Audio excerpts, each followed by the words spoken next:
Chief of defence staff general Bipin Rawat ने भारत के खिलाफ चीन और पाकिस्तान के मिलकर मोर्चा खोलने की आशंका जताते हुए कहा है कि हमें इसके लिए तैयार रहने की जरूरत है।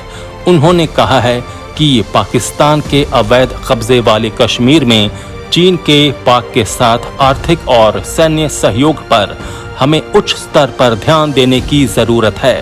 इसके अलावा इससे पश्चिमी के साथ साथ पूर्वी मोर्चे पर भी संघर्ष का खतरा बढ़ रहा है, जिसके लिए हमें तैयार रहना होगा। उन्होंने कहा कि हमने हाल में चीन की कुछ आक्रामक गतिविधियों को नोटिस किया है, लेकिन हम उसका माकूल जवाब देने की काबिलियत रखते हैं। भारत अमेरिका के बीच तीसरे रणनीति साझेदारी मंच में जनरल रावत ने कहा कि पाकिस्तान भारत के खिलाफ प्रॉक्सी वॉर छेड़ा हुआ है, लेकिन वो इसमें नाकाम होगा। वो जम्मू कश्मीर में आतंकियों की घुसपैठ के अलावा भारत के अन्य हिस्सों में आतंकवाद फैलाने की कोशिश कर रहा है। वो उत्तरी सीमा पर हमारे लिए कुछ मुश्किल खड़ा करना चाहता है, लेकिन वो इसमें नाकाम होगा और उसे भारी नुकसान झेलना पड़ेगा। पश्चिमी और पूर्वी सीमाओं पर पाकिस्तान और चीन के एक साथ मोर्चा खोलने के खतरे का जिक्र करते हुए सीडीएस रावत ने कहा कि हम इससे निपटने की तैयारी पर विचार कर चुके हैं। उन्होंने कहा कि भारतीय सशस्त्र बलों को फौरी संकट से निपटने के लिए तैयार रहना चाहिए और साथ ही भविष्य के लिए भी तैयारी करनी चाहिए।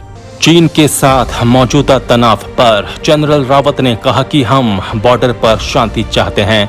उन्होंने कहा कि हमने हाल में चीन की कुछ आक्रामक गतिविधियों को नोटिस किया है, लेकिन उसका हम माकूल जवाब देने की काबिलियत रखते हैं। भारत और अमेरिका के संबंधों के बारे में जनरल रावत ने कहा, जहां तक भारत और अमेरिका के बीच संबंधों की बात है, तो 2+2 वार्ता से ये मजबूत हुआ है। दोनों देश स्वतंत्र हिंद प्रशांत क्षेत्र की वकालत करते हैं। इस साल फरवरी में अमेरिकी राष्ट्रपति के भारत दौरे के दरमियान दोनों देशों के बीच $3 अरब के रक्षा समझौते हुए थे।